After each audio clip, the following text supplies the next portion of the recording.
सुप्रभात बच्चों। आज आप हिंदी व्याकरण के माध्यम से भाषा को समझेंगे कि भाषा किसे कहते हैं, भाषा के कितने रूप होते हैं और इनका महत्व क्या है। तो चलिए आज भाषा को परिभाषा के से हम भाषा को समझेंगे। मनुष्य जिस साधन के द्वारा अपने मन के भावों और विचारों को बोलकर या लिखकर व्यक्त करता है और दूसरों के विचारों को समझाता या समझता है, उसे भाषा कहते हैं। तो बच्चों, आपने जाना भाषा किसे कहते हैं।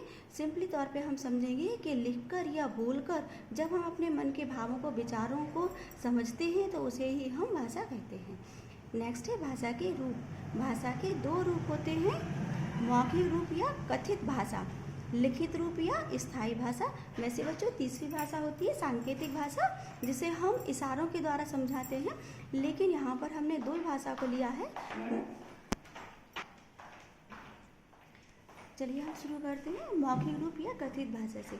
मनुष्य जब अपने मन के भावों को और विचारों को बोलकर अथवा सुनकर व्यक्त करता है तो उसे वह भाषा का मौखिक रूप कहलाता है। बच्चों, जब भी हम अपनी किसी भी मन के विचारों को, भावों को बोलकर दूसरों को समझाते हैं तो उस भाषा को ही हम मौखिक भाषा का रूप देते हैं।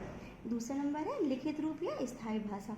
मनुष्य जब अपने मन के भावों और विचारों को लिखकर अथवा पढ़कर व्यक्त करता है तो उस भाषा को लिखित या स्थायी भाषा भी कहते हैं। बच्चों, लिखित भाषा को हम उस भाषा कहते हैं जब हम अपने मन के विचारों को या पढ़कर, लिखकर दूसरों को व्यक्त करते हैं या समझाते हैं तो उस भाषा को लिखित रूपी भाषा कहलाती है।